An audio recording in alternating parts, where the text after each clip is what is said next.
Christine Hermosa, bukas sa posibilidad na muling makatrabaho ang kanyang dati ng on-screen partner at ex-boyfriend na si Jericho Rosales.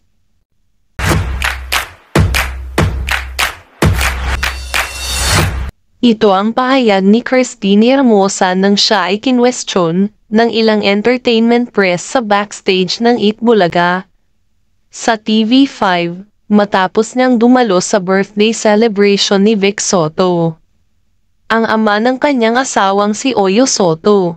Kinausap nila si Christine Hermosa tungkol sa panayam ni Jericho Rosales, kung saan sinabi niyang nais niyang muling makatrabaho si Christine Hermosa sa pamamagitan ng paggawa ng pelikulang adaptation ng kanilang 2008 na drama na Pangako Sa'yo.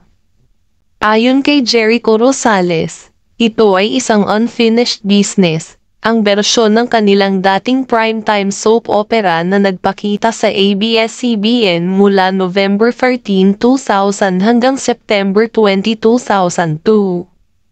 Sabi ni Christine Hermosa, wala namang problema sa kanya kung muli silang pagtagpuin ni Jericho Rosales para makagawa ng isang bagong proyekto. Sumagot ang aktres sa tanong kung pumapayag ba siya sa posibilidad na muling makatrabaho ang dating nobyo. Oo naman. I think, well, depende talaga. Alam din daw ni Christine Hermosa na hindi siya pagbabawalan ni Oyo Soto, lalo na kung ito ang nais niya at kung komportable siya rito. Bukod sa Pangako Sa'yo, may iba pang mga proyekto na pinagsamahan nina Jericho at Christine na nagudyok sa pagbuo ng kanilang tambalang Echo Teen.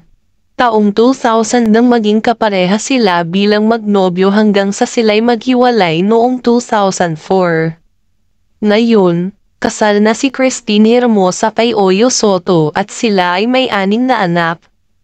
Samantalang si Jericho Rosales naman, hiwalay na sa kanyang asawa na si Kim Jones at kasalukuyang natatambalang rumorg kay kapamilya actress na si Catherine Bernardo.